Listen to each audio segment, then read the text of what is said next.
Karim Yayaoui qui se trouve devant le siège du Parti socialiste. Karim, on imagine bien ce matin que c'est vraiment la soupe à la grimace pour le Parti socialiste qui réalise son pire score, un score historique.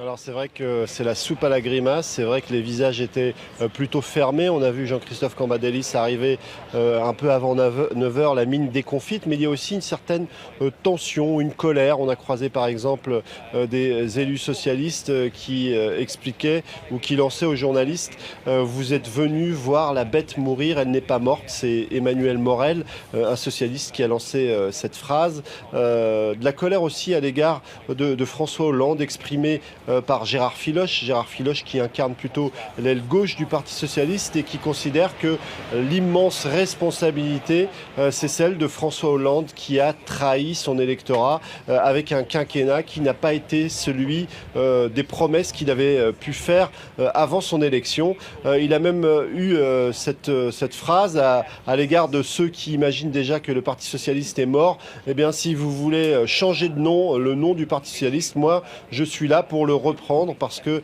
je suis fier de cette dimension sociale et socialiste. Et on comprend bien que les lignes qui traversent le PS continuent d'être très fracturées. Et c'est peut-être là le principal problème du parti, c'est qu'il n'a jamais clairement éclairci sa ligne idéologique entre un Manuel Valls ou un Benoît Hamon. Et finalement, si le parti semble exploser aujourd'hui, c'est à cause de toutes ces années de flou qui ont parfois été entretenues par François Hollande lui-même lorsqu'il était premier secrétaire du Parti socialiste de 1997 à 2008. Il a tenté de mettre en place une synthèse, mais il n'a jamais réussi à lancer les débats qui aurait pu permettre au Parti socialiste d'afficher une ligne claire, la ligne claire qu'il n'a pas eue depuis qu'il était au pouvoir. Et Gérard Filoche, qui s'exprimait tout à l'heure, était particulièrement remonté parce qu'il expliquait qu'en 2012, le PS avait tous les moyens, tous les leviers pour mener une politique de gauche, et pour lui, ça n'a pas été le cas.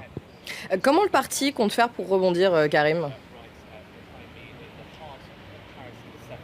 Alors on a croisé aussi un certain nombre de membres du Parti socialiste qui sont plus jeunes, comme Eduardo Riancipel ou Alexis Bachelet, qui considèrent que la bataille doit continuer, qu'on doit se retrousser les manches et qu'il faut aller au combat, même si on a l'espoir seulement de qualifier seulement 65 députés, vous le disiez, beaucoup moins qu'en 2012.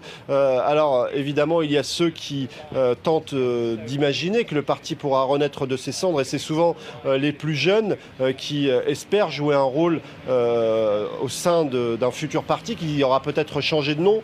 Mais lorsqu'on regarde les résultats du premier tour, on s'aperçoit que même ces jeunes ont été balayés ou sont en difficulté. On a vu par exemple Matthias Fekl éliminé, Alexis Bachelet éliminé, Benoît Hamon qui portait les couleurs de cette ligne de la gauche a été également éliminé. Et donc aujourd'hui, c'est un petit peu difficile d'imaginer l'avenir. En tout cas, on ne regarde pas très loin, on regarde ce second tour où on va tout faire pour tenter de limiter la casse, et peut-être que certains imaginent au sein du Parti socialiste un groupe qui dépasserait le PS avec les écologistes et les communistes. Ça serait peut-être le seul moyen de peser dans ce futur Parlement.